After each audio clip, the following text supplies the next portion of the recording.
Hello, we're going to talk today about holding valves.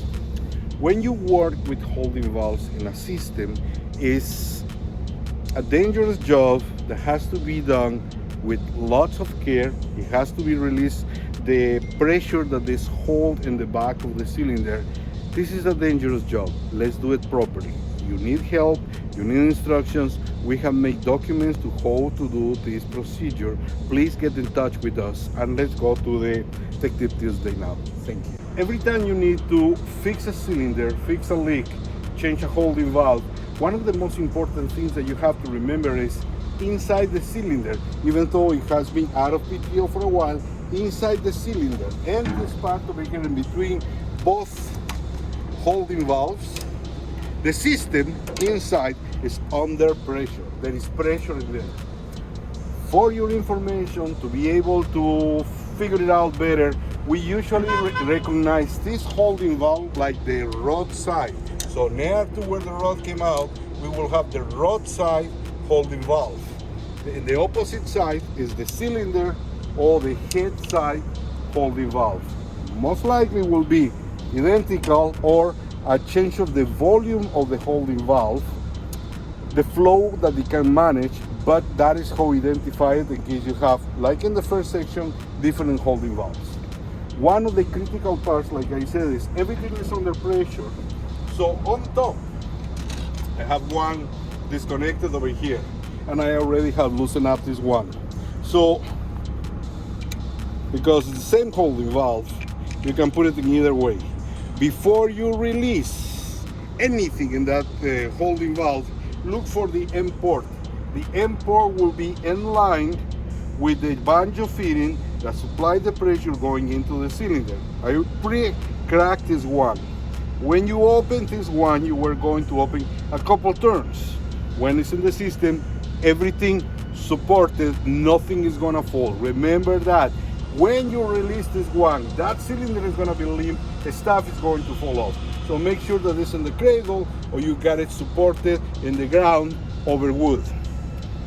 First step, localize, find out where is your bleeding port in the valve. It will be always in line with the support and it will be on the side. It won't be like this. There are orifices, there are pieces of the holding valve over here. Check on the side, you will find an M marked beside it. Open up slowly, you will start dripping oil. Let it drip until you release all the pressure, because you will need to reuse that cap. Make sure that you have an extra O-ring when you need to work. When you change the holding valve, the banjo fitting can go for either side, so you can use it in either position because it's the same holding valve, and it has one O-ring on this side between the banjo fitting and the body of the valve, and another O-ring over here between the body of the valve and the cylinder. When you work with us, remember, inside the cylinder there is pressure. The moment you take this one out, that pressure is going to come out in a very dangerous, explosive way. Always, when you are going to work in a holding valve, call us. We will send you a document how to do this. Always take into account that you have a bleeding screw in every single holding valve for safety reasons, and it will be in line with the supply. I would like to make a recommendation.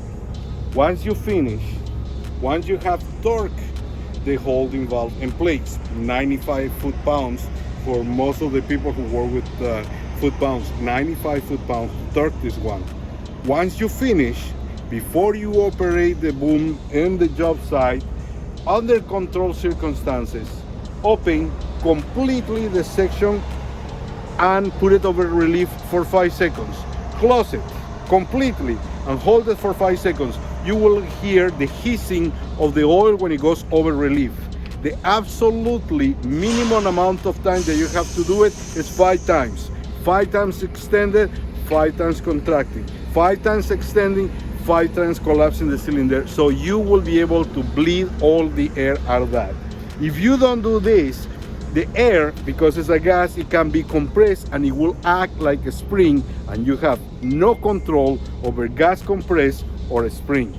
So this boom or this particular section will jump back when it should be holding.